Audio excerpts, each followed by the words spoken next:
എല്ലാവർക്കും ഹാർദവമായ സ്വാഗതം.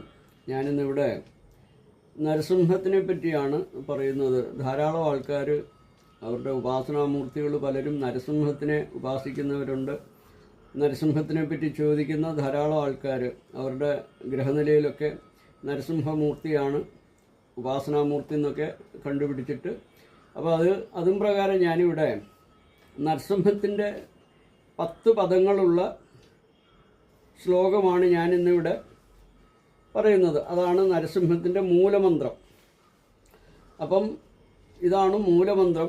ഉഗ്രവീരം മഹാവിഷ്ണു ജ്വലന്തം സർവതോമുഖം നൃസിംഹം ഭീഷണം ഭദ്രം മൃത്യു നമാമ്യഹം. ഇതാണ് ഈ 10 പദങ്ങളും ഓരോ ശ്ലോകത്തിൽ വെച്ചുകൊണ്ടുള്ള സ്തുതി ഹനുമാൻ സ്വാമി ചൊല്ലിയിട്ടുണ്ടെന്നാണ് പറയുന്നത്. മന്ത്രരാജാത്മക രാമസ്തവം എന്നാണ് അതിൻ്റെ പേര് തന്നെ.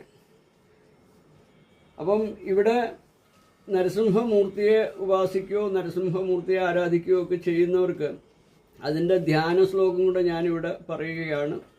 തപന സോമഹുദാശനലോചനം ഘനവിരാമഹിമാംശ സമപ്രഭം അഭയചക്രപിനാകവരാൻ കരൈതതുമിന്നുനരം ദൃഹരിം ഭജി. അപ്പം ഇതാണ് നരസിംഹത്തിൻ്റെ ധ്യാന ശ്ലോകം. മൂലമന്ത്രം പറഞ്ഞു.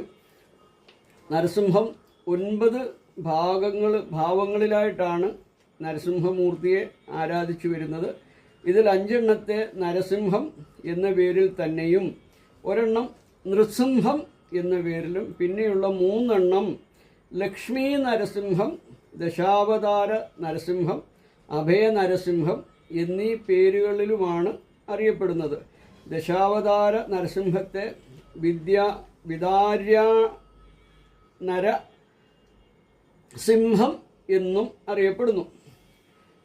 അപ്പം ഇത് ആഭിചാര ദോഷങ്ങളിൽ നിന്നും ശത്രുബാധയിൽ നിന്നുമൊക്കെ മുക്തിക്ക് വേണ്ടിയാണ് ഈ ദശാവതാര നരസിംഹ ധ്യാനം പറഞ്ഞിട്ടുള്ളത്. ബലമുണ്ടാകാനും ശാന്തിക്കും സമാധാനത്തിനുമാണ് അഭയ നരസിംഹ മൂർത്തി ധ്യാനം ചെയ്യാറുള്ളത്. എല്ലാവർക്കും മനസ്സിലായെന്ന് വിശ്വസിക്കുന്നു. ഹരി ഓം ഹരി ഓം ഹരി ഓം.